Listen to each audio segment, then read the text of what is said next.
I'm Amber Christensen. I'm the Executive Director here at the Central Library, and really pleased to be bringing this event, this discussion, hopefully a really collaborative and generative community conversation, along with our presenting partner, Regina Downtown Business Improvement District. And we'll be doing this again on September 25th as part of RDBID's City Builder series. So excellent, happy to be here. Hope you are too, and glad you came out even though it looked a little bit stormy. First, I just want to acknowledge, and I am grateful that we can have these conversations here on Treaty 4, and I acknowledge that the land that we are on here in Regina and that the Central Library is on are the traditional lands of the Cree, Dakota, Nakota, Lakota, Saulteaux, and the homeland of the Métis Nation. So, quickly, I'm going to do a little bit of a welcoming remark, then I'm going to be passing it off to Judith Veresuk, who is the Executive Director for the Regina Downtown Business Improvement District, who is our facilitator or moderator. Hopefully we'll do the conversation with a lot of panelists. I didn't think everybody would say yes to be on the panel, to be honest. So that's why we have so many people here. So it's awesome. So about an hour for that, and then having an opportunity for some questions in there as well. So I just want to thank everybody for coming here. You can't talk about downtown vibrancy, and I think that's what we're all here, the people that are up here, but wanting a thriving and vibrant downtown. But we know that we can't talk about that without also having that conversation about downtown well-being and safety. So that's why we're starting with this conversation. And we've gathered a wonderful array of people. I'm just going to do first names quickly. I've got Kendra here from Cornwall Center, Dave Slater from the city, Jason Knudsen from the Regina Street team. I know what your name is. Cecilia from YWCA, and Sergeant Laurie Alexander, and of course Judith.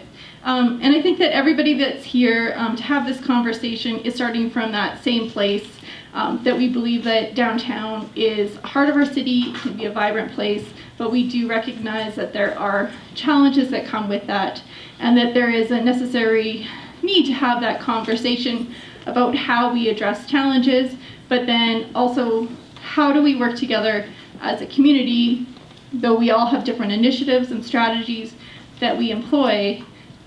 This is greater than just the organizations. It's about a conversation with everybody. And this is not the first step or the last step.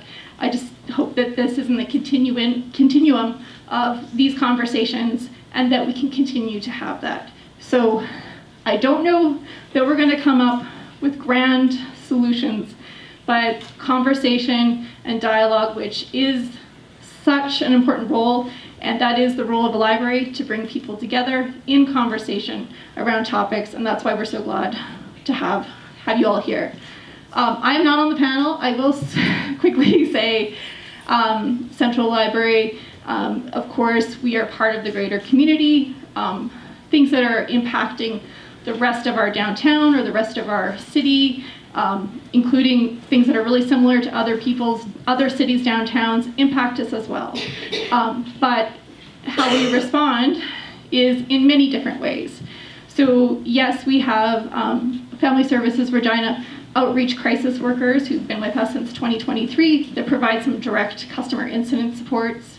They're a wonderful addition to our team. We have commissioners who have really tried a new thing with us, which I'm really glad about, really customer-centric approach to security. I have customers all the time telling me that Alan is their best friend. They say, Alan's my friend, I'll just go talk to Alan. Great, I love it. We also have a new position since last year, our Safe and Welcoming Specialist position, that provides some training and coaching for our staff, and I think that they might be here today, but I won't embarrass Taylor by doing that. But then we do all of those things, and we train our staff, and we coach our staff, and we work together as a team. And sometimes things are difficult, but we also have other approaches too.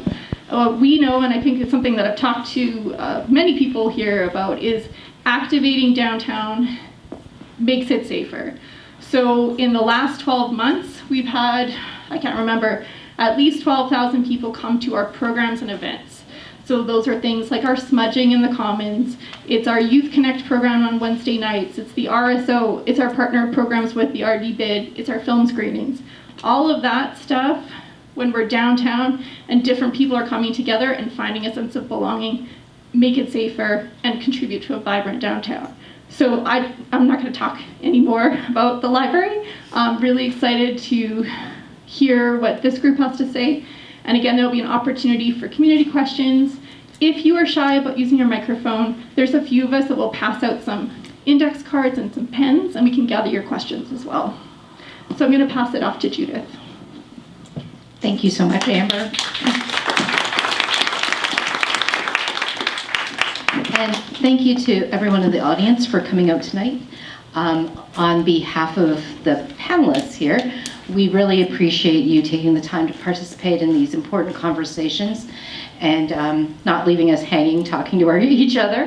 So again, please enjoy the evening, participate, share your comments when we get to the questions. But my name is Judith Veresuk. As Amber mentioned, I'm the Executive Director for Regina Downtown Business Improvement District. And as stated, I'll be your moderator for the evening. And full disclosure, this is my first time moderating, so please be kind. And I will be kind back. So I thought we could go through some questions for the entire panel, so I'll kind of bounce around all of you. And then I'll have a few specific questions for each of you based on kind of who you're representing and what your experience has been. And if others want to kind of jump in because it's a cool question that Judith came up with, please feel free to do that. So the first one, softball. Please share who you are, what you do for your day job, and what your role is in community well-being. And we'll start on this end. I know you were saying that you didn't want to be the first, but I'll give you the softball first. Hello, thanks for having me. My name is Sergeant Laurie Alexander. I just go by Laurie. I've been a member of the Regina Police Service for 19 years. I've recently in January transferred into a newly forming alternative response officer unit. We'll talk more about that. But it is 100% focused on bringing more officers, more resources to the downtown. And so come January, I moved into the section and my job was to create a business plan. We presented it to the ministry. We were approved. We've hired 8 officers that are going to be starting in downtown. They're swearing in next week. And our focus will be downtown Regina. Thank you so much. Cecilia? So my name is Cecilia Rands. I work for the YWCA Regina, and my role is the Upstander Education Coordinator, which is a whole bunch of words that essentially means I teach bystander intervention skills to anybody interested. I'll share more about that soon. But the question of like what my role is in community well-being, I think of myself as sort of the person that helps remind us that you don't have to be a police officer or an executive director or a mayor to have an impact in your community and in the community around you, that every one of us has a role to play. Thank you so much. Jason? Hi, I'm Jason Knudsen. I'm the Outreach Program Manager for the Regina Street Team, and I kind of do what you just said. You stole it from me. Our role is just to try to ensure that the services that are available to everyone, including the most vulnerable members of our population. So yeah, that's about it. Thanks, Jason. Dave? Hi, everybody. Dave Slater. I'm with the City of Regina. I manage the Community Wellbeing branch,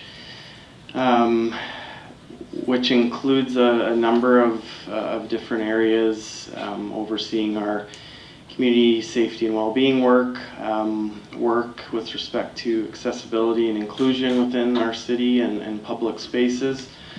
And then we have oversight of our Mamawe-Atchison Center, which is our community hub in North Central. I've been with the city 20 years, and I'd say my roles have always been about well-being, and career started in recreation, managing a rec center, and was, I'd say my goal was always, trying to find out who was not in the space, who was not utilizing the space for what reasons, and trying to create inclusive spaces. So thanks for having me. Happy to be here. Thank you so much, Dave. And last but not least, Kendra. I'm Kendra Wren. I'm the general manager for Cornwall Center.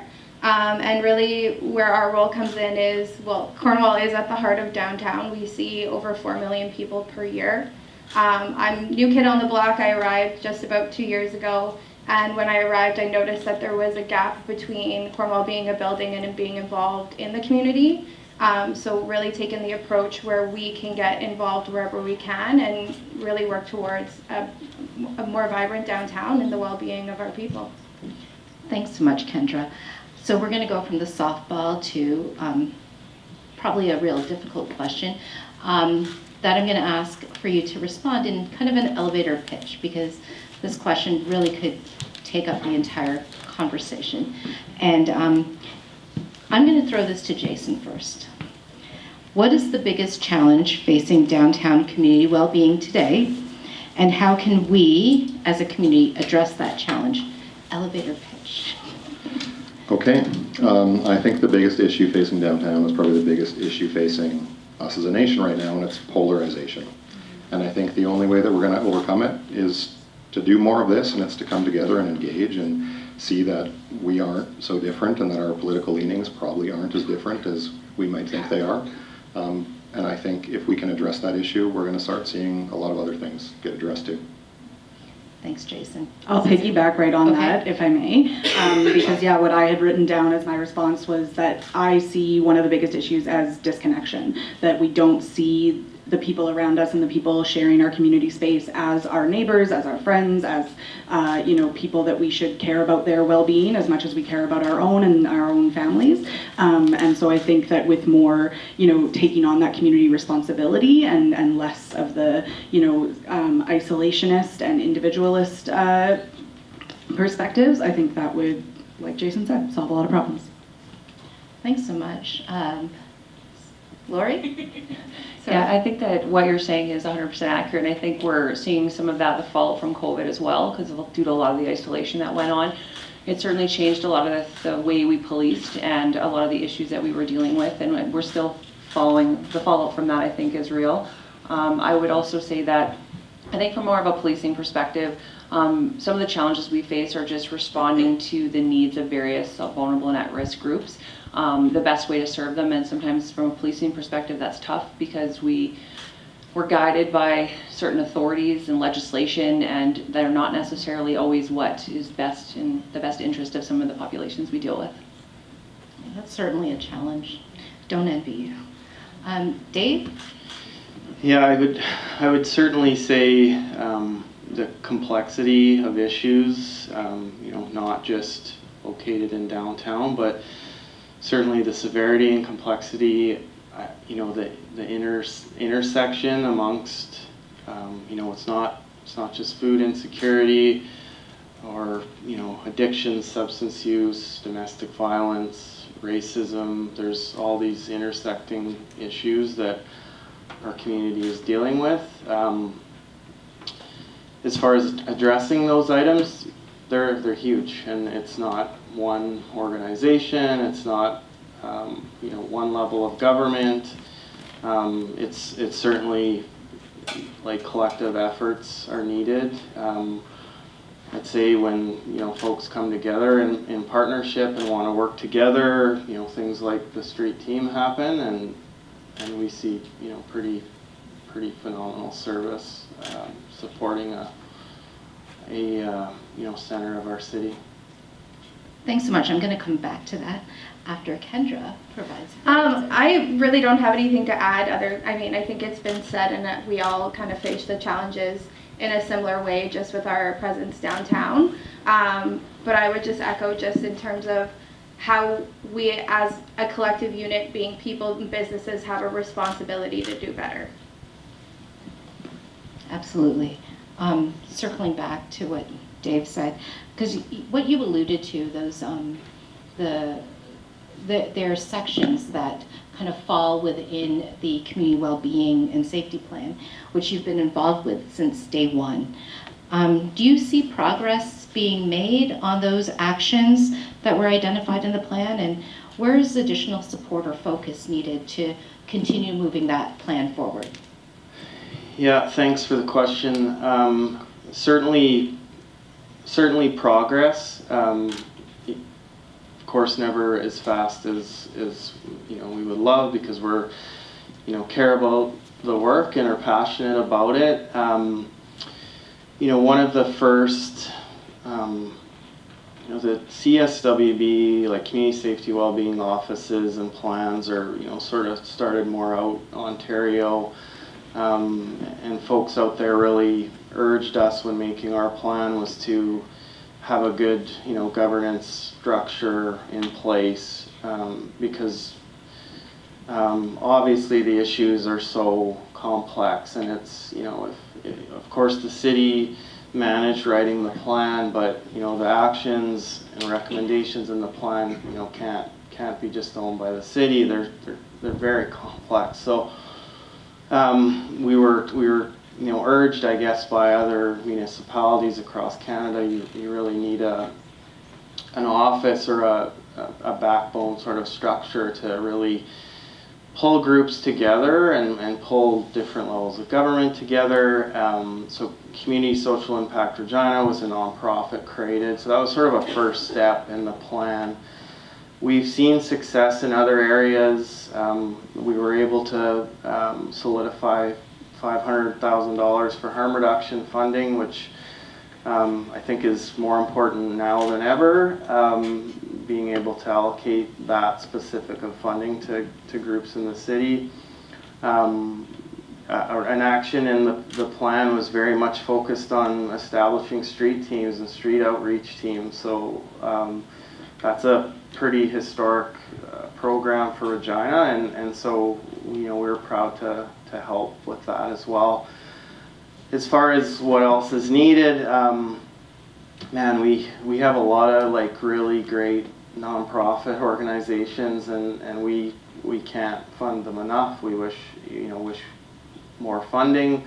In the plan, it certainly calls for more of our grant programs to align with what we heard from community about community safety and well-being, whether it's supports for domestic violence, racism, food insecurity. So we're trying to align our programs to that. We pulled those priorities right from community, so we're trying to align our policies to that. But certainly, with that, there's the need for more funding to support new innovative programs. So I'll leave it at that. I do appreciate the challenging work that you do. I know how hard it is to turn the Titanic that is City Hall. So I appreciate all the work that you do, kind of putting your head to the grindstone and just keeping at it, keeping it top of mind. So thank you for that. And I think this is a good segue.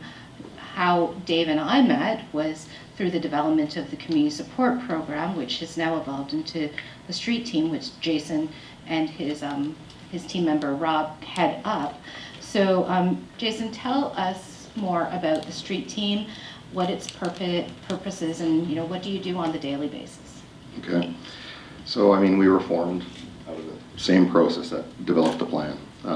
So we were really a response to the same kind of concerns that people are facing. And when COVID hit, a lot of those concerns became really, really obvious, and there was no way for us to bury our heads in the sand and ignore it anymore. And the CSP was established, and they did really good work, but we really quickly realized that there's so much more that needs to be done.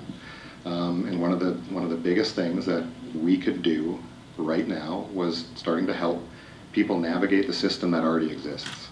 Because we do have a lot of supportive services that exist in Regina and in Saskatchewan and in Canada, but they're not always easy to find, and they're certainly not easy to navigate. And it's especially challenging if you're starving and houseless, and you haven't slept in 3 days, and maybe you're dealing with all sorts of other mental health concerns and physical maladies. It's next to impossible to navigate the system. So we saw that as something that we could help with, and we started addressing that. And we were able to establish ourselves as a trustworthy source of good information and support, and we started having more and more folks reaching out to us, and we were able to safely navigate in certain areas that other folks maybe wouldn't feel comfortable going. And that's because we have a team of people who, let's face it, we're going to the same places we come from. Everybody on our team has some measure of lived experience. We're not all, Rob's not here tonight, we're not all on the same level as Rob when it comes to lived experience. But we all come with some level of lived experience. So we're just meeting our family in our family's homes, which happens to be the streets, helping them get connected to the resources, and just trying to make the world a better place, one little good deed at a time. Because we all know, we all do better when we all do better. And if you're alone in this world and you don't have any family to look after you, like, what a hopeless situation. And I sure know from my own experience that without people being willing to bend over backwards for me, without people in my corner loving me, I wouldn't still be here. So that's what we do for people that maybe they don't have anybody else rooting for them, so we become that champion. That's about it.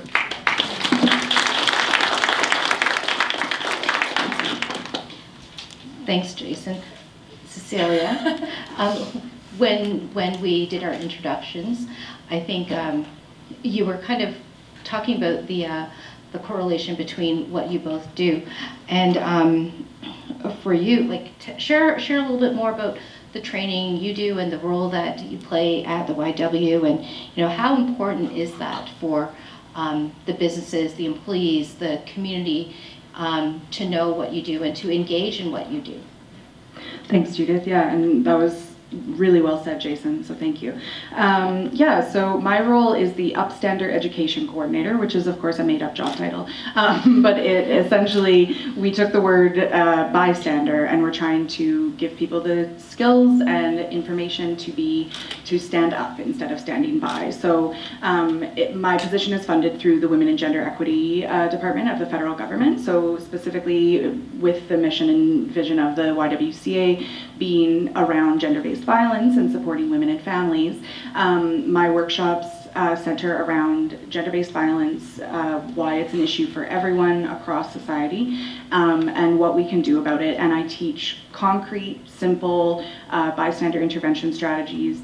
And again, with that general lens of gender-based violence prevention, but these skills can be applied in any situation. They can be applied to a bully on the playground for my 12-year-old. They can be applied to, racial harassment. They can be applied to somebody uncomfortable with the way that they're being talked to on the bus or something like that, anything like that. So I think it's important because, like I said at the beginning, I think we need to empower the average citizen to understand that they have a role to play, a really powerful role to play in community safety and well-being. And one of the things I said in our planning meeting was that I think if people want downtown to be better, they have to come downtown and they have to be part of making downtown better. And I know that that's a challenge. I know that that means putting yourself sort of in a vulnerable position depending on how you feel in those situations. And I'm not asking people to, dive headfirst into the deep end after one day of swimming lessons, but I think that we all have more capacity and ability to make a positive difference than we realize. And I think that our general sense of well-being and safety would be better if we all took a little bit more ownership and a little bit more, if we felt proud of our downtown and felt proud of Regina and felt ashamed of these people, or not ashamed of them, but ashamed that we have let some problems get to the point that they have gotten to, and instead of pointing fingers at City Hall or whichever government, which of course I'm happy to point fingers all day, but I can also point it back at myself and ask what I'm doing to improve things and what my community and friends, and I'm grateful and lucky to be surrounded by people that are actively trying to make a positive difference in their world, and I think that's what it's going to take, right? I think we've given too much power in some ways to our governments or elected officials, and we forget that the people have the power, or they should, and we should remember that and take that back. So yeah, the trainings are, workshops for various different, like workplaces and youth and, different settings all the time. But really it's about giving people that, I describe it as like it's similar to first aid training. We all should take first aid training so that if somebody in this theater starts to have a heart attack, 10% of us at least probably will know how to intervene and will know what to do about it. And if 10% of us have the skills to intervene in an incident of sexual harassment or racial discrimination, that might make a really positive impact in our society. So the training, is it available to anyone who calls you? It's free. It's available to anyone. I've been at the YWCA for about 3.5 years now. I have a background in education. I ran for school board 4 years ago and lost, so you might remember my face from that. Yeah, and honestly, like, I have low self-esteem except in this one area of my life where I'm like, listen, these workshops are good. I'm good at my job. You should hire me because it's free, so you're not actually hiring me. Yeah, no, it's available to anyone. I've done these workshops. I did it for the entire full-time staff of the Rough Riders. I've done it for over 150 Ministry of Finance employees with the provincial government. I've done it for the leadership team of PCL before they got the bid to build our new building. They had to take this training. So yeah, I encourage anyone to reach out, Cecilia R at YWCAregina.com, or just Google my name, it's not that common. And we're just, again, it's just about getting that information out there, right? Just about giving people, because I think, like Jason said, we have these services, we have supports, but people don't know what's available necessarily, and you don't know what you don't know, right? So I think the other thing is that a lot of people don't know how serious the problem is, but I'm, embarrassed to admit that Saskatchewan has double the rate of the national average of intimate partner violence in our province, and that's the police reported numbers. So the actual numbers are even higher than that, right? So if we want to seriously create a safe future, a future without violence, one of my taglines is stop violence before it starts. And that is about, sort of intervening at those low levels. We don't need to call the police for every incident. And I think Laurie would agree with me there, right? I'm not trying to, step on anyone's foot, but there are lots of things that we do have the skills and resources and information to intervene in a safe way without having to escalate it further. Thank you so much for that. Cecilia did share her email address really quickly, but at the end of the session, maybe we can put it out there so people can write it down. I know we'll be calling for that training. Kendra, I know the folks at the Cornwall Center have taken a lot of training in response to some of what they're seeing in the Cornwall Center. So can you share, like, how has the Cornwall Center adapted to address the community well-being, seeing as how it's changed so much since before COVID? For sure, it seems it changed the day after I arrived. So a little bit of it was maybe reaction, and then we were able to pivot and be a lot more proactive. So the first thing we did when we started seeing maybe just a rise in some of the challenges that we were seeing downtown was starting the conversation. So fun fact about me, I used to have this irrational fear of police officers. Don't know why. I can pretty much tell you that I might know at least a quarter of the Regina Police Service now, and that was because we needed to have a conversation. We needed to understand, maybe why calls weren't coming to calls, and then we find out, there's some issues that are lower priority, and for us they just feel like a big priority. And so that was our first step. We really first made that connection, lucky enough to be on a first name basis with Chief Shake, as well as Laurie and the inspectors downtown. But then the next level was getting involved with the city, understanding what our part was as a building and how we, like I said earlier, we don't want to be a building, we want to be a community partner. Is it to our benefit that we have a vibrant downtown? Yes, but it's to everybody's benefit that we have a vibrant downtown. So often I hear from a retail focus, well, that was my favorite store, why did it leave? Well, it left because you didn't come downtown. It left because you ordered online, and that's why it left. And so when you mentioned, it might challenge you to go downtown. I am from a suburban neighborhood in the GTA, and I have to tell you that might say I'm probably one of the most passionate people about Regina to anybody that will listen. And I think it is something that is so very special. I can't tell you why. I just think that people are amazing. I think the infrastructure of the city is amazing, believe it or not. I've lived in 4 other cities across Canada, and Regina is a gem. But then for Cornwall, our job is to drive traffic, sales, and attract retail to Regina. That became challenging. We went from me being what, to most people, ooh, am I gone? I can speak really loud. From what would be considered maybe a corporate monster because I only care about the big guy. It's not true. We care about the city that we live in because without the people visiting our stores, we don't exist. But at the same time, eat lunch at the Copper Kettle. Go to the Lancaster. I challenge everybody in this room tomorrow, call up a friend you haven't seen in a while, they may appreciate it, and take them for lunch. Maybe stop at Cornwall if you want. We won't blame you if you don't. But at the same time, what we've done in our building matters as well, is we've retrained our security to think different. A stat I'm very proud of is 6 of our security officers have moved on to RPS in the past 3 years because they do good work. We make sure that they understand that these challenges don't make people less human because we are all human. And that's something that we've really focused on because it's really hard when someone's doing something that you don't love in your face. But realizing that they are human is very important.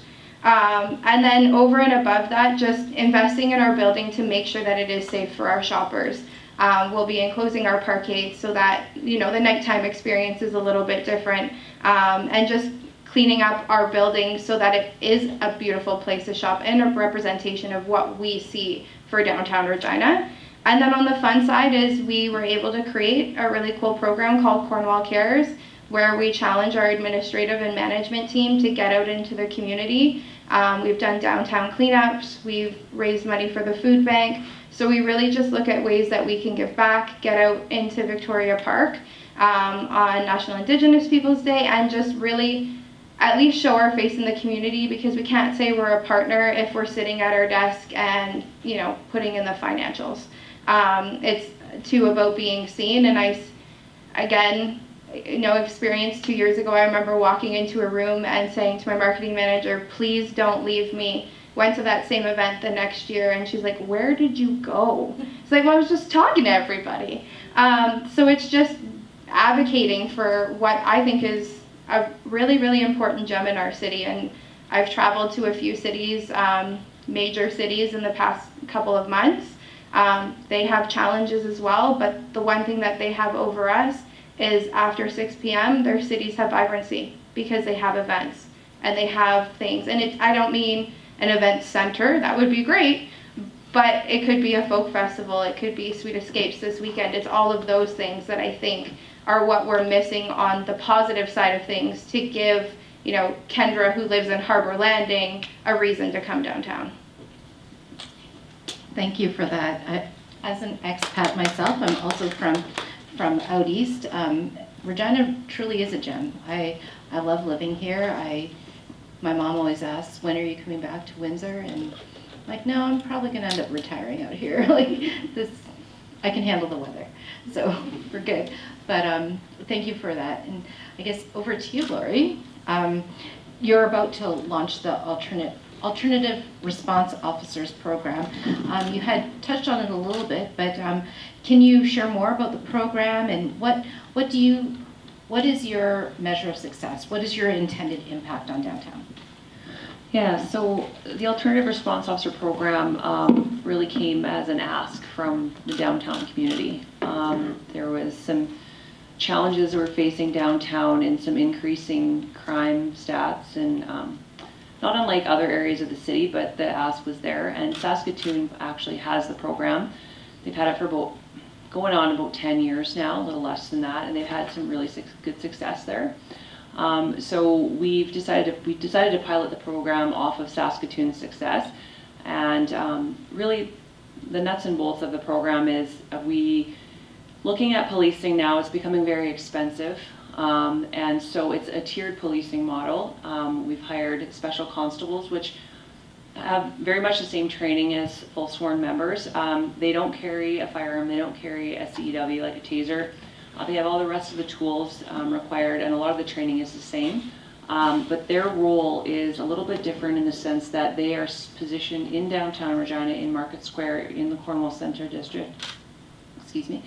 And it's about visibility. It's about community connection. It's walking the downtown, contacting business owners, contacting patrons, people who live in the area, addressing concerns that are brought up, and not being pulled away to other areas of the city, which we sometimes have that happen. We're very, very busy, a very busy police service, and sometimes it happens after certain hours. Calls are prioritized, as Kendra mentioned, and when priority 1 calls come in, those are the ones you'll see the police going lights and sirens to. All people on deck are going. And so with this program, the special constables won't be pulled away to do things like that. They will be downtown with the role of the things I mentioned, but also offering assistance to the sworn members with investigations, collecting video, dealing with people, perhaps intoxicated people in the park, minor thefts, mischiefs, vandalism, things of that nature.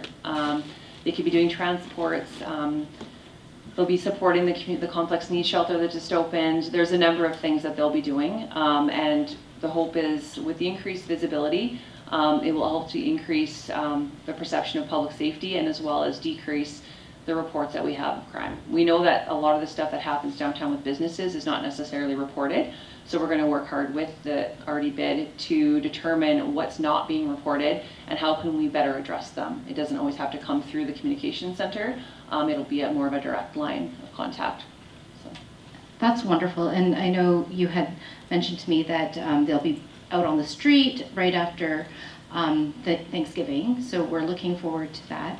And one of the things we had talked about was the presence and the relationship building that will happen between the AROs and some of the businesses. And I know when the RPS has done the all-out police initiatives, there was extra effort to make those stops into our local shops. And from those businesses, I just want to say thank you, because they felt heard. They felt seen, that some of the concerns they had were being listened to, and people were checking in on them. So we're looking forward to that, and that ongoing relationship building between the downtown business community and community in general with RPS.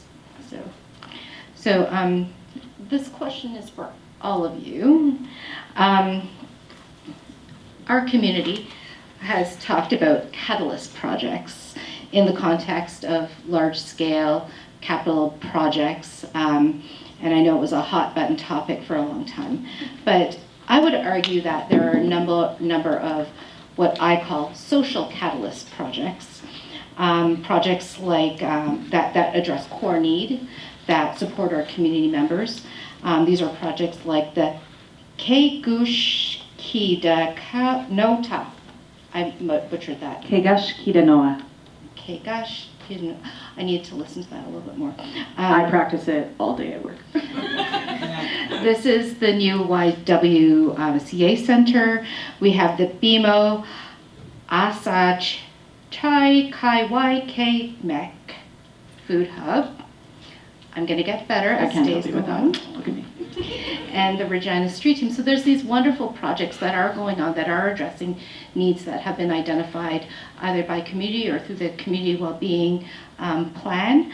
Are there other social catalyst projects out there that you want people to know about? Because I think this community is doing so many good little things that don't really hit the radar because they are so small, but the impact to the community member that's using it is tremendous.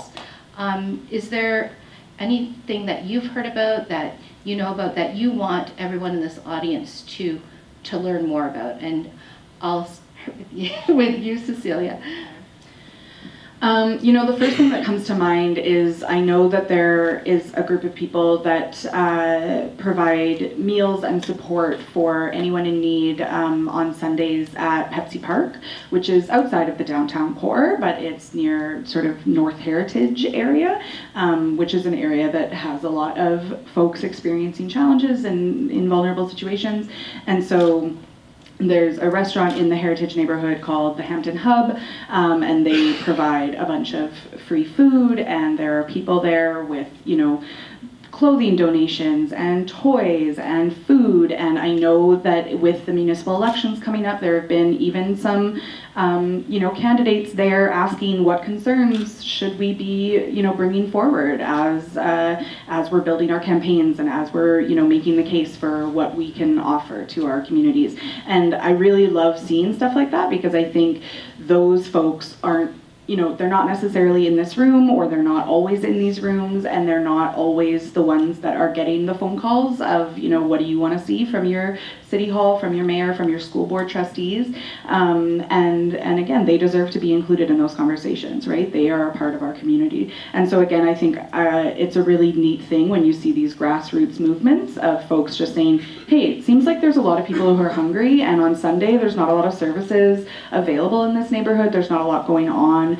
And, and I think again with, increased perception of public safety with police in the community, I think there's also increased perception of public safety when there's just things happening, right? Like Kendra said too, right? Like events and, concerts or whatever. And I think just that the nature of, a group of people basically hosting a picnic in Pepsi Park every Sunday, that's not a bad thing to see. So props to them. I haven't gotten to show up yet, but I really respect what those folks are doing. Thank you for that. And for the folks in the audience, Soup Bowl Sunday is hosted by the Comeback Society. So if anyone is interested in they're always looking for volunteers, so you can go onto their website and sign up, whether you want to cook. I think they cook out of the food bank over there on Winnipeg, or if you want to distribute food, they're always looking for new volunteers. So please look them up, and they're a great organization. Jason, I know you come across all these small projects that are ongoing. Anything you want to share about what you've seen? Well, she stole the good one I was going to say, but no, I know there is actually quite a few groups that are out feeding folks. There's a few different church groups that are doing it. There's a few different new Canadian groups that are doing it. I know there's Infinite Initiatives who's still doing Soup After Dark, and I think like specifically in the winter months especially. So there's a lot of folks out there that are trying to make sure that people aren't going to be starving in our city. I've actually heard that Regina is a tough city to starve in, which is a pretty good reputation to have. Doesn't mean everything's great, but it means like there's lots of food resources available even if you don't have money. So that's one positive thing that we have here. But the biggest thing I'm seeing right now is that there's a I don't know if it's a changing of the guard or just a turning of the tide, but we're starting to see people taking chances again, people being willing to collaborate where maybe even a few years ago they wouldn't.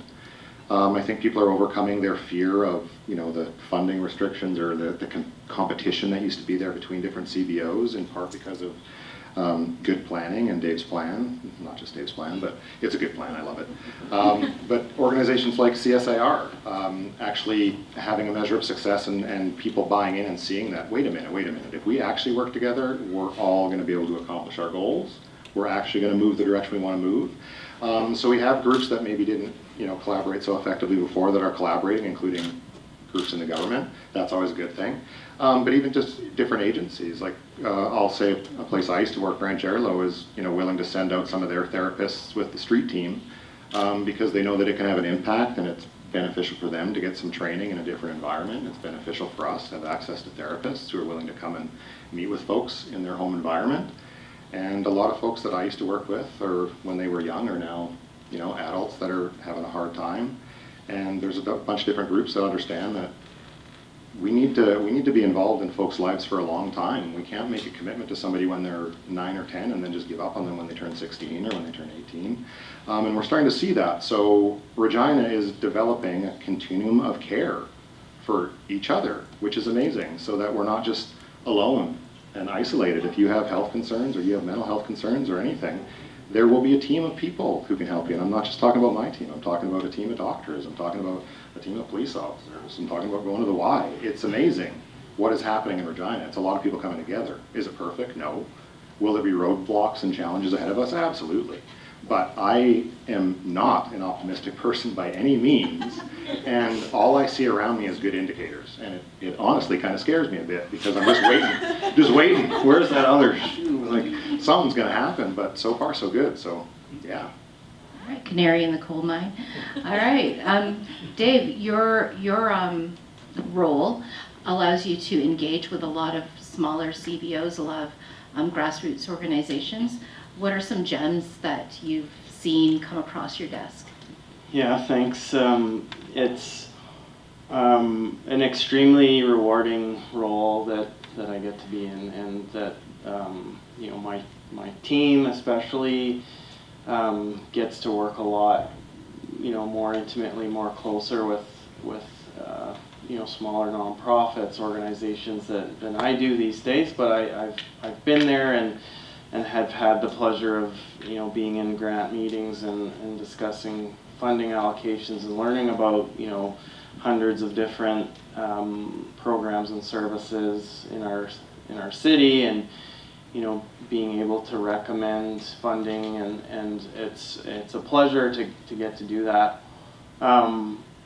It's hard to pick.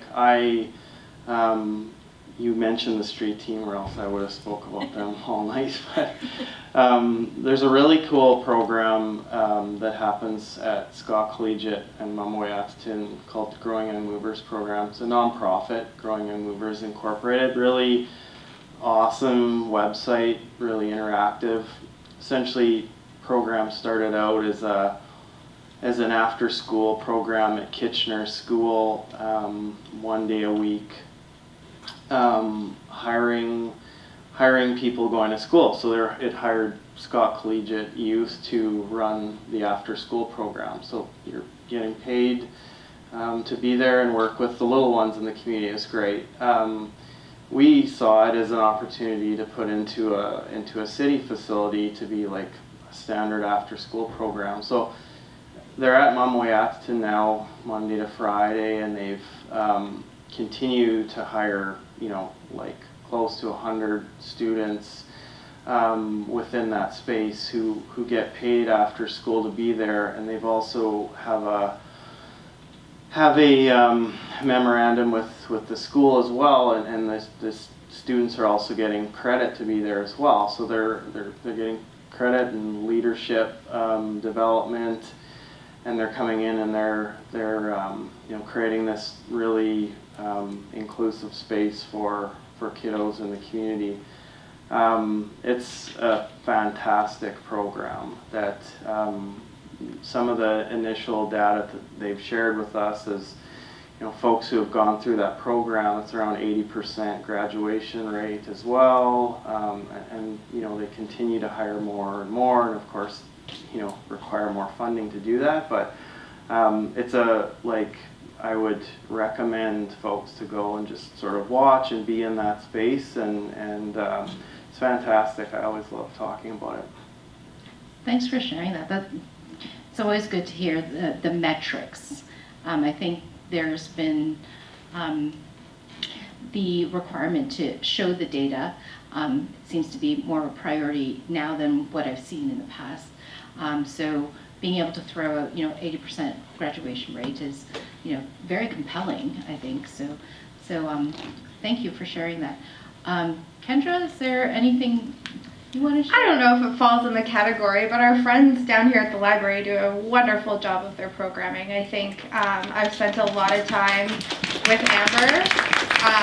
We've forged a unique relationship because I think we come from two very different worlds in terms of what we do for business.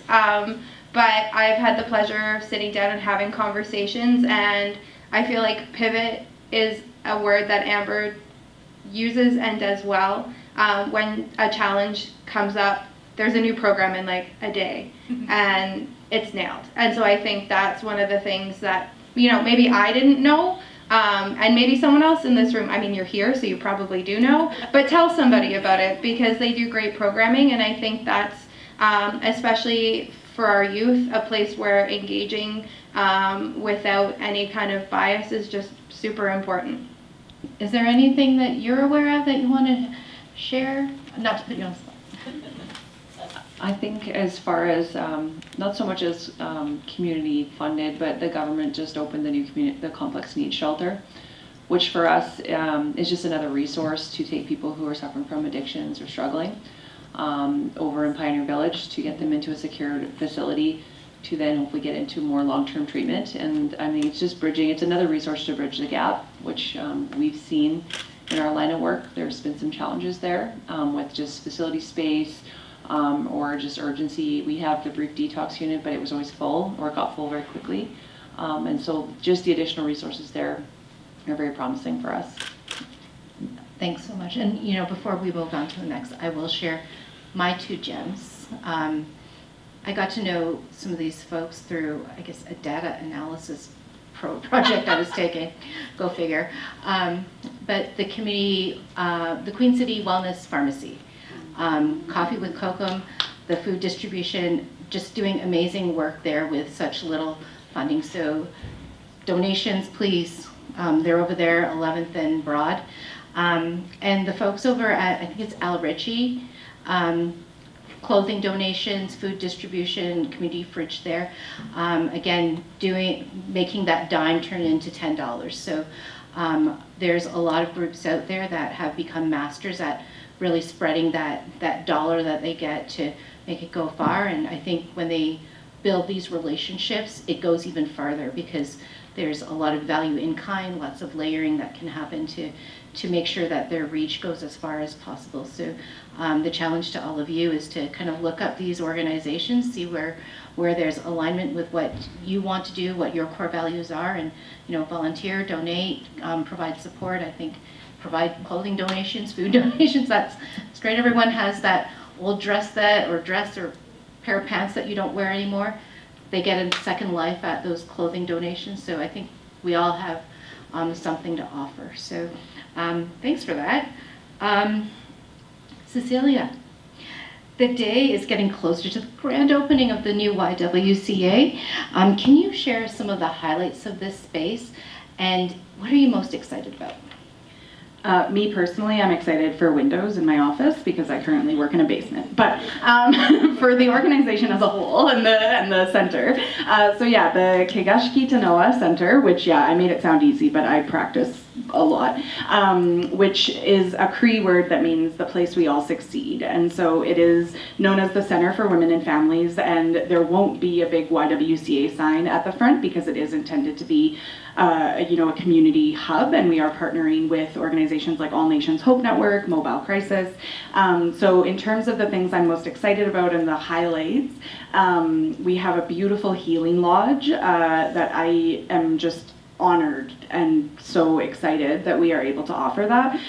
We've hired 2 cultural coordinators, 2 incredible Indigenous women that are going to be increasing our cultural programming and support offerings. And now that we have that healing lodge space, we're going to be able to grow our own medicines, host our own sweat lodges. It's going to be a really, really incredible space. So I feel really proud to be able to be sort of party to that.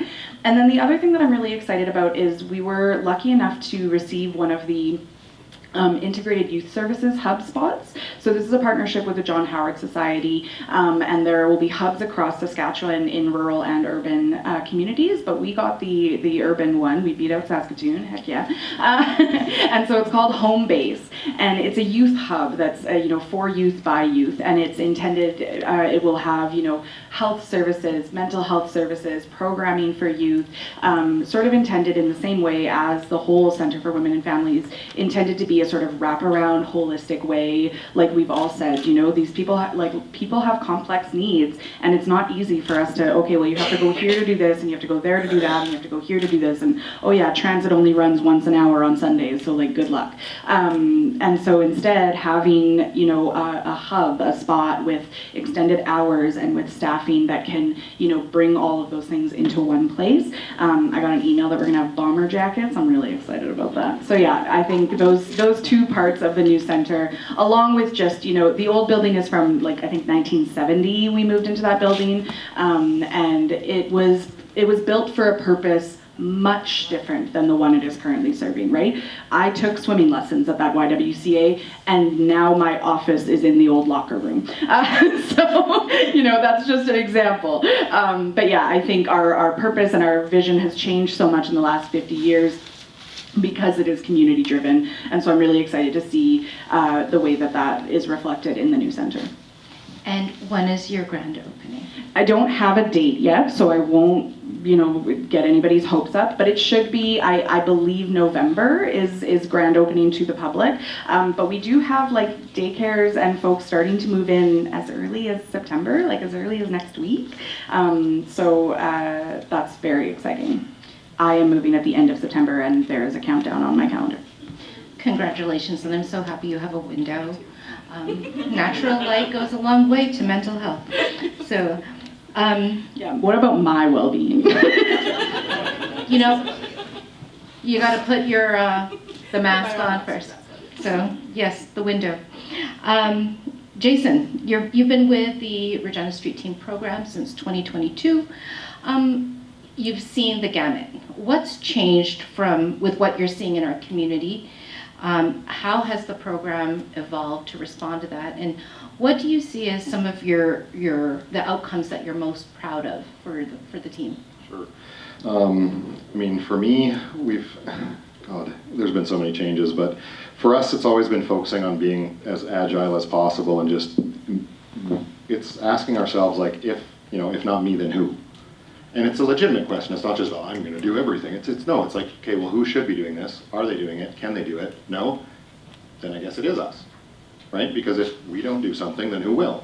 Well, apparently the answer to that is nobody right now. So in those situations, we step up and we do it. And now we're seeing a whole bunch of people coming together. And like I talked about before, this whole enterprise right here is bringing a bunch of those groups together into one place. Groups that used to be afraid to be in the same place because they would be afraid that they would lose funding if they cooperated with each other. And now they're going to be in a central hub cooperating with each other. Why? Because we know that if we do what we do really well and you do what you do really well, then we're all just going to be better off. So I'm seeing that happening, and it's happening quickly, faster than I thought it would. So that's really impressive. For us, the street team personally, I think, we've been able to maintain over 80% success rate with our engagement, which means when we show up, we can do something. Most of the time when we can't do something, it's because there's nothing to do. Like, there was nobody there when we arrived. But there's very few situations that we encounter anymore where we don't have something that we can offer. And it very seldom is going to be the perfect solution or the most desirable solution, but it's a step in the right direction. And 2 years ago, that was not the case, because most of the time we would encounter a barrier and we just wouldn't have a workaround, or we wouldn't know a workaround. So that's been a pretty impressive change. Those are the big ones for me. I think the biggest one for me, though, the most amazing outcome I've seen, again, it scares me a little bit. When we had our launch event, I was introduced by a mother to her young son, who is from a small community outside of Regina, and she wanted to introduce me to this young man because his goal when he grows up is to be on the street team. And that's just, oh, whoa, okay. So somebody looks at me like, I would have looked at a hero when I was a kid, or, the way people look at officers. So the street team now is becoming an alternative for that, where people might, they want to do this when they grow up. And for me, it's like, I don't even know what I do some days. I just do whatever I can. I guess that's desirable now for young men, so cool. But yeah, in all honesty, just knowing that there are young men and women in communities that look at the work that the Regina Street Team does and they say, yeah, that's That's doing things in a good way. That's what reconciliation is supposed to look like, and I want to be a part of it. That to me says, keep doing it. That's wonderful. I'm getting notes saying it's 10 minutes. So, Laurie, can you share more about some of the other RPS efforts that support community well-being? I know there's lots of things that you do and lots of things that you're involved with that a lot of us may not be aware of. There's a laundry list of things, different sections that we have in service that have community outreach, and I should have brought the community engagement officer with me because they're the specialists in the area, but just to name a few, we have things like the Women's Personal Safety Team, which just came to fruition. It was actually a program that was in Vancouver, and there was a need addressed that sometimes women don't feel safe. It's not just for women, it's for anybody. We just call it the Women's Personal Safety Team because all the instructors are women. But it's for anybody who wants to feel safe or have some more skills when they're walking alone downtown, somewhere in the city. We offer free workshops for people to do basic self-defense training. They're all free. We offer services at our service in the gym, the community gym.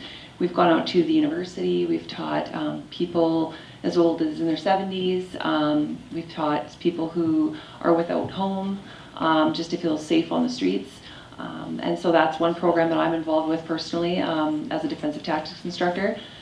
We do things like that for the community. You mentioned the All Out Community Policing Day. That's something that our new Chief Shake brought in.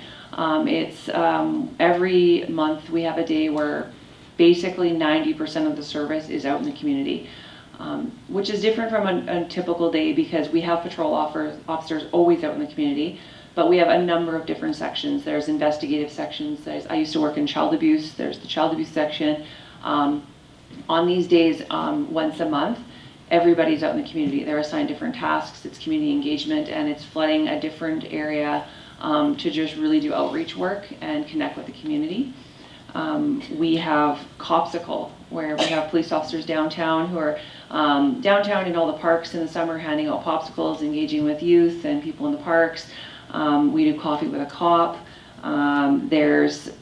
We have the police and crisis team, so that is where we have an officer that's teamed up with someone from mental health services, and they specifically respond to people in crisis who are having some sort of crisis with mental health. And it's a better resource because the mental health worker who's partnered up with the police officer, they have access to emergency spots at clinics. They have access to the mental health records and things that we wouldn't normally have access to, and they work late into the evenings. So a lot of different programs that I could go on for a long, long time, but every different unit has a lot of different community outreach that we do, and we're working to improve it all the time based on what the community needs and requests. That's wonderful. I didn't even know about the women's. Well, we'll have a conversation with them. Let's see. Kendra, Blue Sky, where should funding be directed to move the needle on community well-being? I guess that's a question for everyone, so start. All right. I'll kick it off first. I have this, I'm going to start with my vision and then I'll narrow it down. I have a vision where we don't go home after work and we sit on a patio and we have a beer downtown and then we go to an event. Seen in most cities, not after 6 p.m. here. I've gone for dinner with coworkers in Toronto and they say, where did everyone go? I believe that we're never going to solve all the challenges because we wouldn't be a city if we didn't have challenges. But I think it comes from two places. One, how do we provide more effective support for those challenges? Is it, from a municipal level, provincial, national level, federal, whatever that is, we need to figure what that is. We need to figure it out. I'm not an expert in that, but there definitely needs to be more support for these challenges because we are making small gains and fantastic gains, but it's not going to solve all the problems. And then the second is understanding what is going to drive people downtown while we figure out our challenges. What can we bring downtown? What can we do downtown as everybody to really make sure that people are still staying engaged, because these challenges aren't going to solve tomorrow, because if we solved them tomorrow, then we should all get really big raises and be experts in internationally.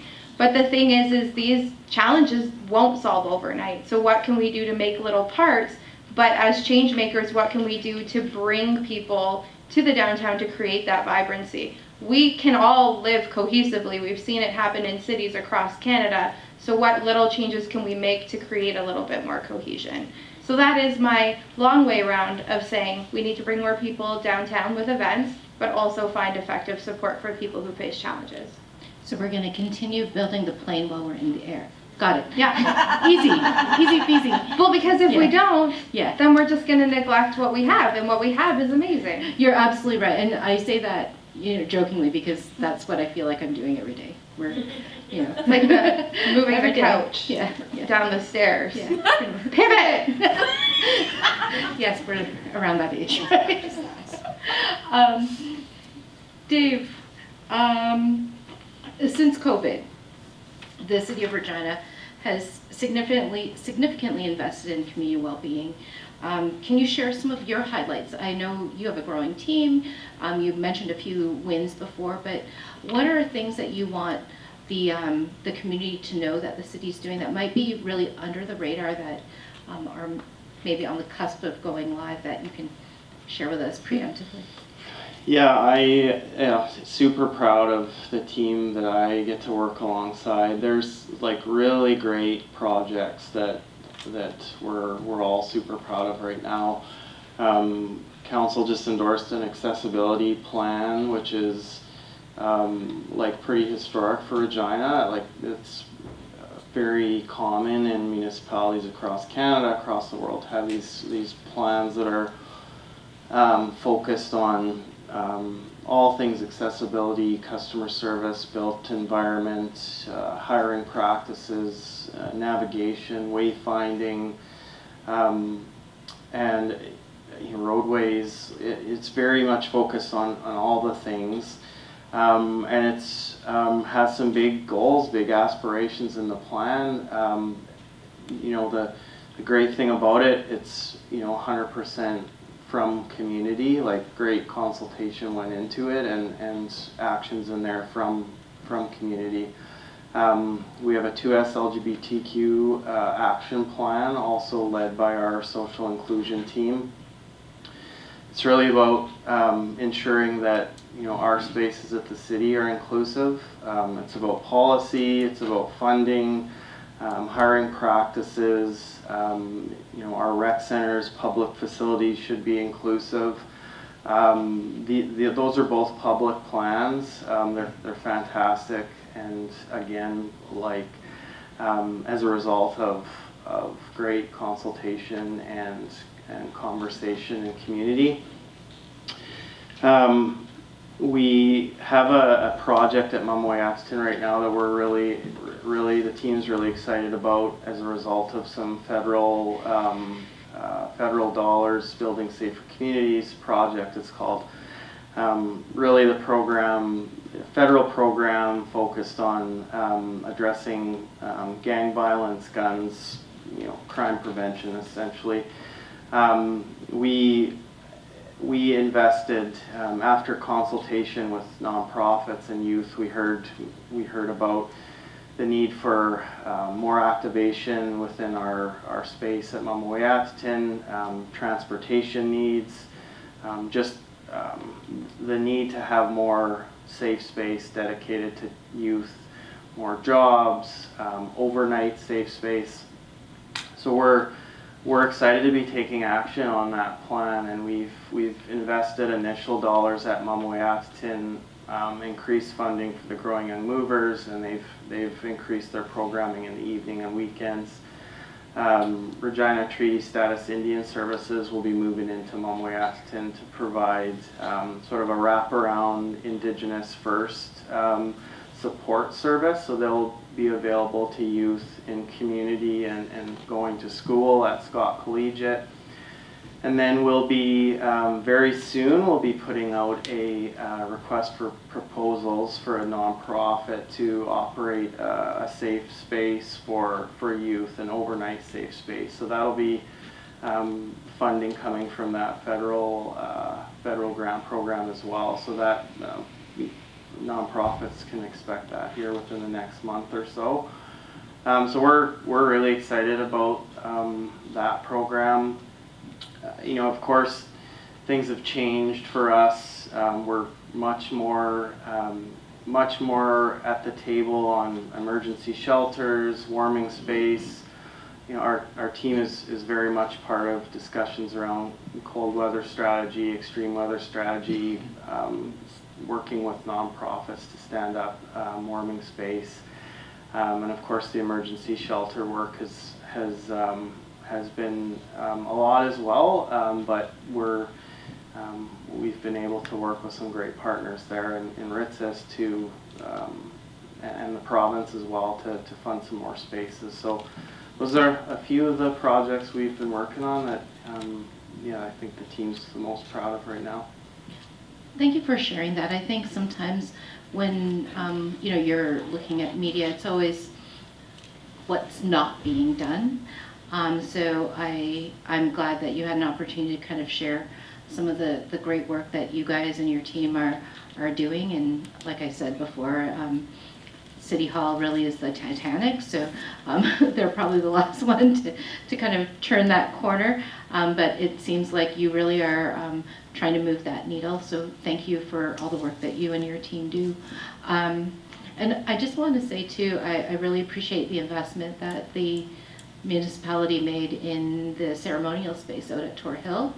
I think that's a wonderful bridge in terms of reconciliation, and the potential of that space is just tremendous to really integrate some of these teachings and learnings and experiences into our community. So I'd just like to flag that as something that we can see coming down the road as it begins to be built out. Amber said I had 10 minutes ago. So are we on to questions from the public? Do I have any takers? I got one right here. So Judith, there's a gentleman. Okay. Thank you so much. Fire away. This is addressed to the sergeant, and I'm particularly interested in what shifts these special officers will be working, what time of day, how many at a time, and what areas. Sure, so good question. After I explained it, I realized I did forget that. So initially, they will do 5 weeks of in-service with 8 weeks with their FTO, which is a field training officer. During those 8 weeks, they'll be working, they'll be on 10-hour shifts. So predominantly during the day, they'll be starting at 9 in the morning and they'll be working until 7 o'clock at night. That's so we can get them, they'll all be at the same time, there's 8 of them, and they'll be with 4 field training officers. So we'll see an increase in 12 people downtown daily, and that's because they work 10 hours. Their shifts will be either Monday to Thursday or Tuesday to Friday to begin with.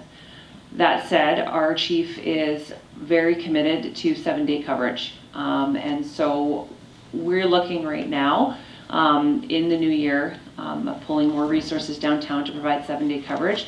That coverage we're looking at, I can't say with any certainty right at this point, but we're looking at having more of a staggered start, so with a day shift and an afternoon shift.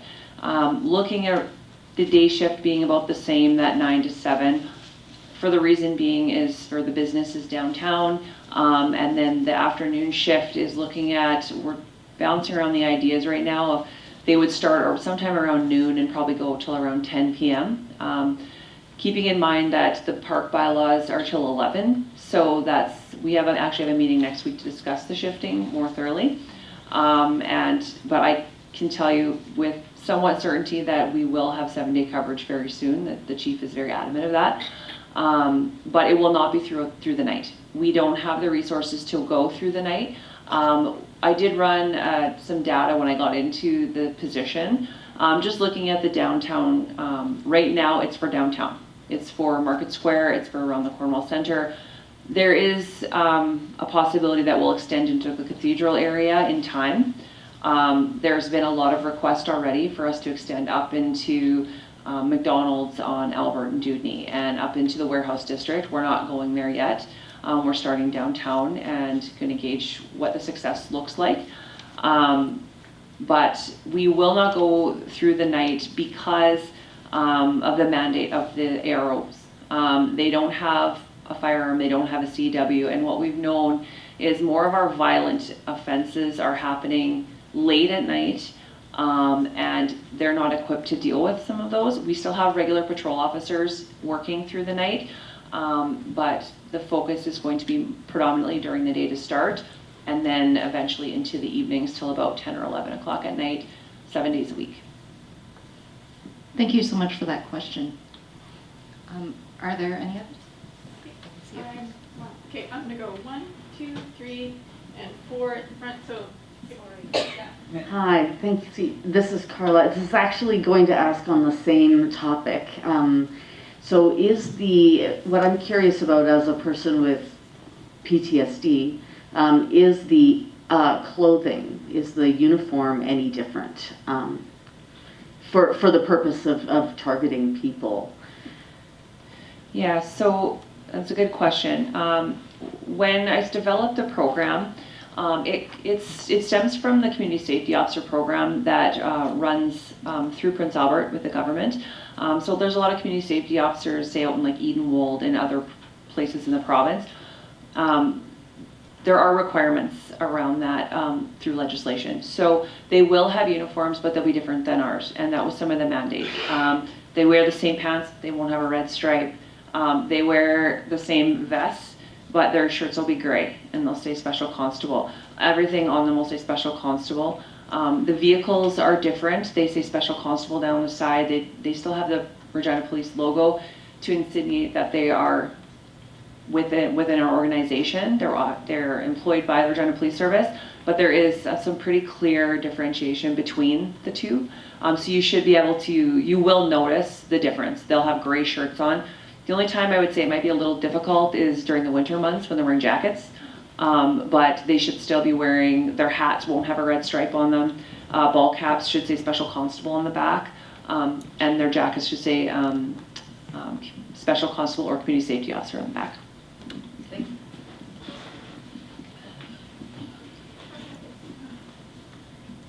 Hello. I kind of feel the need to bring up children because it hasn't really been brought up at all, and I think it's probably because that demographic probably isn't here today because they're looking after their kids, except for me, where my kids are in the other room. But when you're talking about why does downtown shut down at night, or why don't people go to the malls, what am I going to do with my children? They're not going to go to the public. They're not going to do this. And when we're talking about Cornwall and we're talking about the malls, something I find very particular is that Southland has this indoor park. It has lots of stuff for the kids. You go there because there's lots of stuff for the kids to do in Southland Mall. You go to Victoria Square Mall because there's a kid play place there. But Cornwall is the one that actually has the kids' stores. So I don't actually understand how this all works when the stuff you want to buy isn't near the parks. So I just want to interject, but also think that there was a solution mentioned for a different project where you talked about how you were hiring the kids from Scott to do the before and after school program. So what about programs like this? We look at something like that where we kind of help each other out, circular.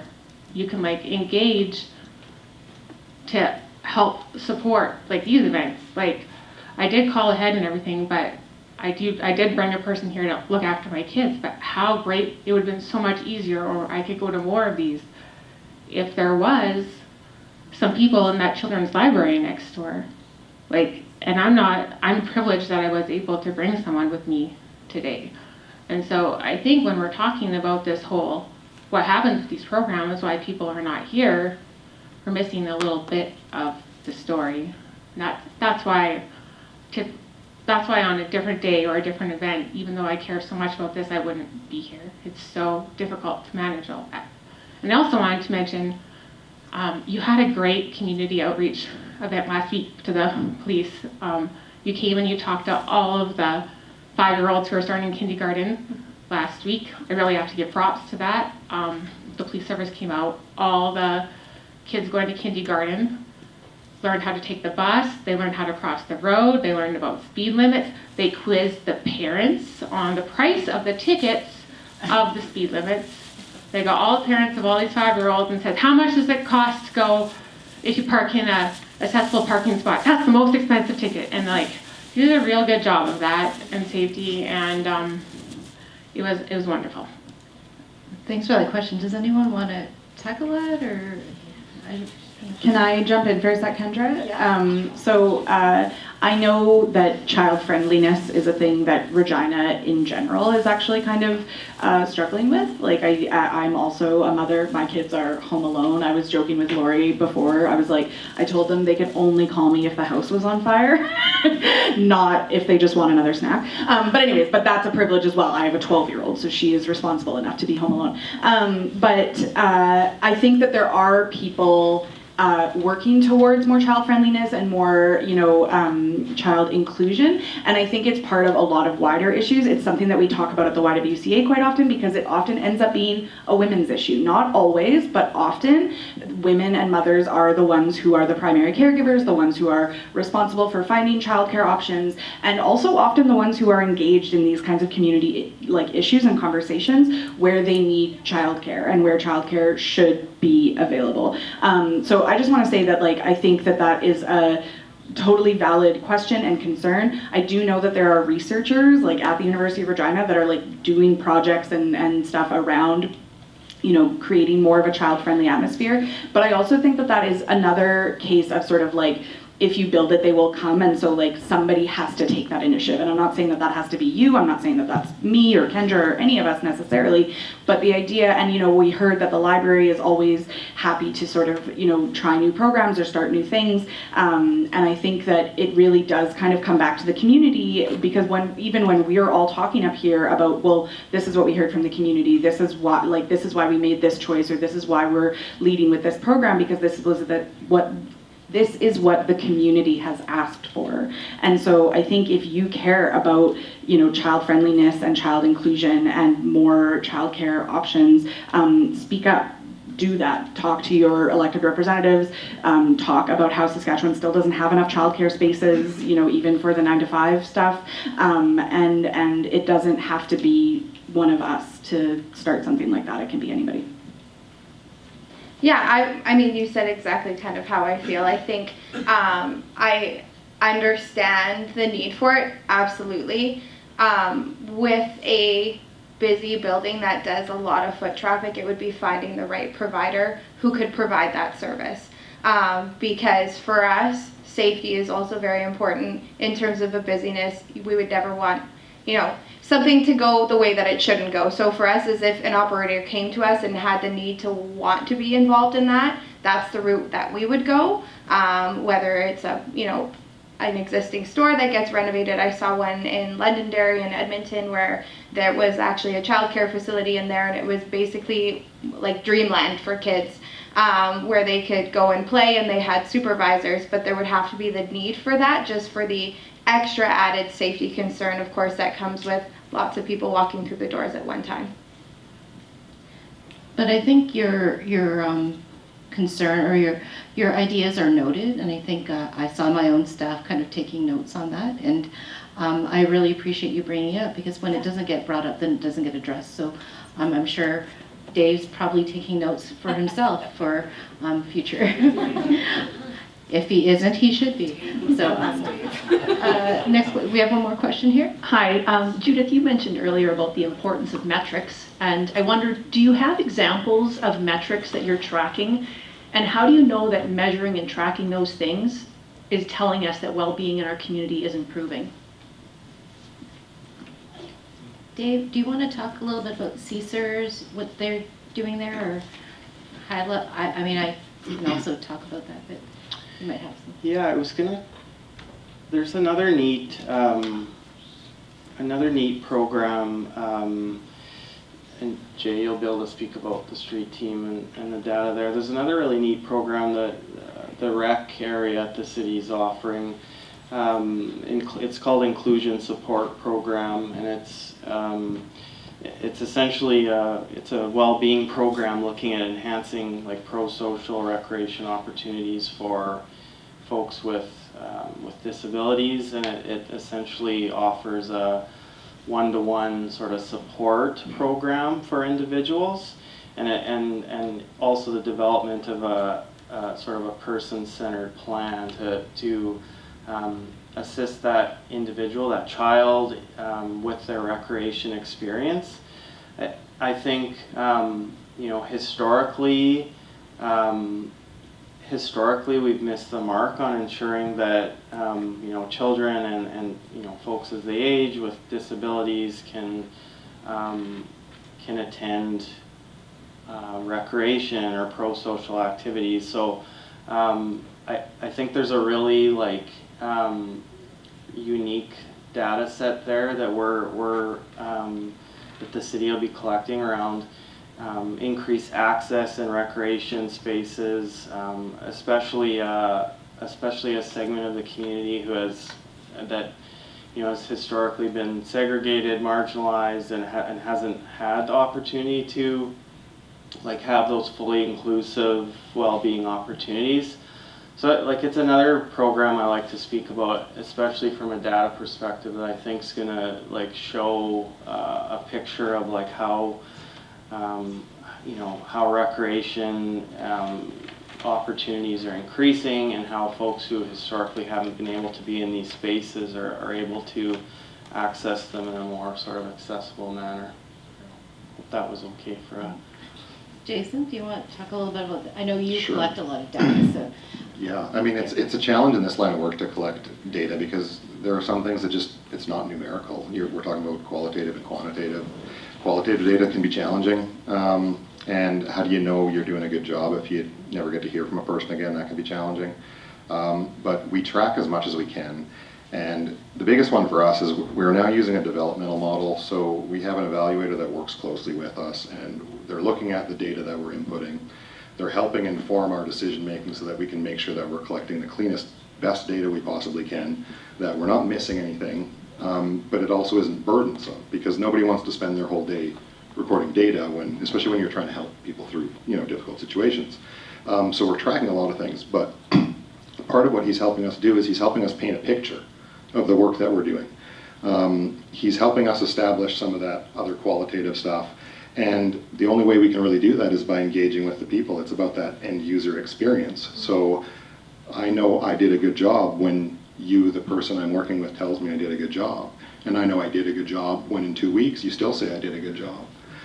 So we're actually using that kind of information now and considering it valuable, whereas before really it was just a numbers game. But now it isn't. We need to know that the people that we're working with value that experience, and it's the service that they ask for. Some of that we can interpret from our data, because I know that the way we operate as the street team, we can't accomplish anything without a person being bought into that plan, because they're the one planning it. It's their plan, and we're just helping them achieve their goals. So the fact that 80% of the time when we arrive on the scene, people are working with us, that shows us that we have a pretty good reputation, that we're able to succeed, and people are willing to take that step with us. But it really is, it's a challenge to put those two things together. But we're doing the best we can, and I think there's going to be some stuff that is going to be coming out fairly soon that's going to start showing some more of those stories too, to show a little bit more of the human side of things. Thanks for that, Jason. And I think to piggyback on what Jason was saying from a high level, I know that the consistency that the street team has had in terms of interactions with some of the folks that they encounter often is now being documented. I think the evaluator and with direction from CSER really want to track that continuum of care for individuals and really see, where did we start out, and 3 years later, where did we end, which I don't think was really happening before, because it was always just like a number, not a number and, where did it end? Or, at what point, are you going to fly on your own? We don't need to service you anymore because you're self-sustaining, you're kind of, living optimally now, which we hope we get to, and those were the numbers we're going to track. So that data collection is definitely ongoing and continually being refined as we start to see what the data is telling us and where gaps may be as we keep going on, because we've never done this before. We're building the airplane while we're in the air. So we're going to go here, and then I'm going to come back over there right after. I was waiting for a while. Yeah, hi, you can't see me. I'm out at the Frontier, and I have a youth ambassador for the Special Olympics, and you probably noticed that. And I'm out here, and I like to make a note that there's a lot of people that have intellectual disabilities that walk through downtown. What is your need the officer for people that are vulnerable and at the position of the people that shoot up and get high and drunk and all that in the park? Yeah, so with the increased presence, with the number of officers we're putting downtown, the focus is to make people feel the perception that they're safer, that they can walk downtown without being harassed or feeling unsafe. And so part of the initiative for the alternative response officers is to be present, is to be downtown, is to be engaging with people who maybe are doing things they shouldn't be doing on the street, like taking illicit drugs and stuff like that. There will be a zero tolerance policy for being intoxicated in the parks downtown, using drugs in the parks downtown. Of course, we have some like marijuana and things like that are legal, but it's the same as alcohol. You can't consume out in public, right? And so there will be the presence downtown, the officers walking around will be addressing those things, and hopefully that you'll feel safer to be downtown and walking by yourself. thank you for that question. Okay, I'll come back. Amber's getting her steps Go, in. Amber, go, Amber, go. Through the back and down the stairs. I have just a few questions. The CSP Community Safety Plan that you've been referring to, where is that accessible to the public? I think that's the Community Safety and Wellbeing Plan. Yeah. And Dave? What? Yeah, it's on regina.ca under Community Safety and Wellbeing, and there'll be a list of other initiatives, and the plan is accessible there. Okay. And there's a lot of overdose issues going on downtown. I work downtown. I've had to use my CPR and contact and with the construction going on. I do agree that sometimes compassion is part of it. I'm interested in the naloxone training, what that's about. Is that something that's part of the Upstander workshops? And also, how long are the length of those workshops, the bystander intervention? Yeah, so naloxone training is not part of the workshop, but I do encourage everyone to receive naloxone training. Maybe somebody else can speak better to where it's available right now. I get it through work, so but I think most pharmacies offer it. I know Queen City Wellness Pharmacy does. The Upstander workshops, the full workshop and my ideal sort of situation, it is a 3-hour workshop, but that can be broken up over multiple days. And I have done shortened versions of an hour or 90 minutes. 90 minutes is really what I consider sort of the absolute minimum to get the information out there. I've never heard of the street team. I apologize. And so how do we know how to access them, and how do we identify them? Okay. I believe our number is 306-537-3727, and our email is rstsupervisor. Oh, can you slow that down? No, I'm just kidding. We have cards. I'll give you one. We have cards and information. I can give all that to you. We'll make some available for you right away. So are you more of a mental health support for individuals? Because I've approached individuals who are severely in a state of schizophrenia, and I don't know who to call or where to send those individuals to. Please call us. Please do. Yeah, that's exactly what we hope to engage with. All of our staff are trained to deal with those kind of situations. A lot of the people that are hanging out downtown, we have relationships with them already. They're our friends and family. So we appreciate those kind of calls, because then we can come and help deal with that. But yeah, I'll make that information available for you. Right now we're Monday to Friday, 7 a.m. to 9 p.m. We operate under triage and have to, prioritize calls sometimes too, but we don't miss very many calls, especially if you're calling us about somebody who's in need. And then I have a really silly question. Before you go on that, if you want to leave your information with us, we can email you some safety sheets that you can share with folks in your office. You said you work downtown. So all that information, what we encourage a lot of the businesses to do, especially ground floor retail, post some of these numbers, post some of this information at your cash register or in your lunchroom. So it's not just you, it's your colleagues and the folks you work with that are aware of what we do. And we can send you some links to our website that explain more about the program and how we can help. So in our building, we do have security, and we do have after-hours security that can walk us to our parkades. But through certain incidences, so we're finding that there's more outright usage of drugs in the bus stops right in front of our building. So we're right on 11th Avenue across from the Cornwall Center. And so, not that there's risk involved per se, but that awareness is definitely heightened, I would say, for individuals, and just crossing the street to go grab a coffee at Tim Hortons or whatever it would be. My comment on that is that I wouldn't bring my child into that circumstance, and I know that we want to talk about vibrancy.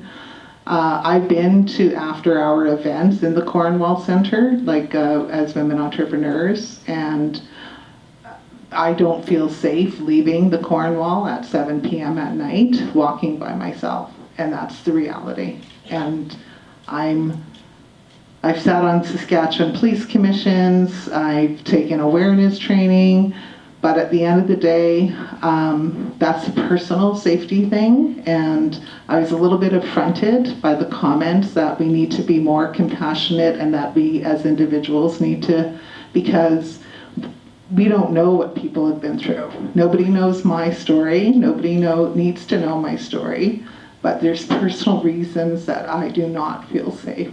Period. And so I will take personal responsibility up to a point. And so my concerns are when we call 911, and if they're not priority issues in terms of if I just don't feel safe and I'm at an event in the evening, I'm not calling my security person to walk me to my car. And so those kind of things are part of my well-being, and so I will review the community safety plan and I will take the numbers, but I want to make that comment. Can I just say something to that, Judith, if you don't mind? Thank you so much for sharing that, and I totally respect and understand where you're coming from. And I think when I'm encouraging folks to take that personal responsibility, it's within our limits, right? We all know what our capacity is, and or maybe some of us do, some of us don't, but that's part of our job, right? And it's just again, not to beat a dead horse, but the first aid metaphor, right? Maybe some people don't have first aid, or maybe some people don't have the upper body strength to administer compressions or whatever the case may be. So I'm certainly, and in the trainings, I'm very clear, I'm never asking anyone to put themselves in a situation where they are unsafe physically, emotionally, mentally, anything like that.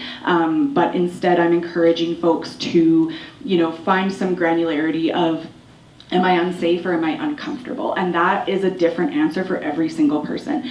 For some people, sitting on this stage under these bright lights, talking to a crowd of 50 people, they would feel unsafe. And some people would feel uncomfortable, and some people would feel unsafe, right? And I feel neither of those things because this is my job.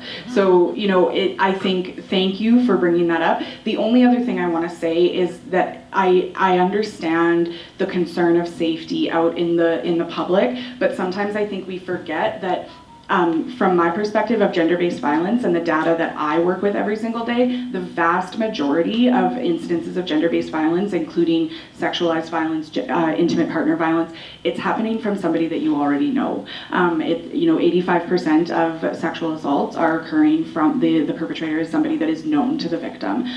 So, stranger danger, while of course we want to be on alert when we're out in the community and it's sort of like a chicken and an egg thing, right? We can't have vibrancy until more people feel comfortable and safe downtown, but we can't feel more comfortable and safe downtown until we have more vibrancy, right? So somebody has to take those first steps. And I think that's what I'm always encouraging folks to do, is recognize their own capacity and their own ability to take those initial steps, and to realize that we don't necessarily have to fear strangers, as long as we are empowering ourselves and giving ourselves self-defense tools or whatever makes you feel safe. And again, that's not to say that anyone's personal sense of safety is dismissed or thrown out the window. Absolutely not. You know yourself best and your own limitations best.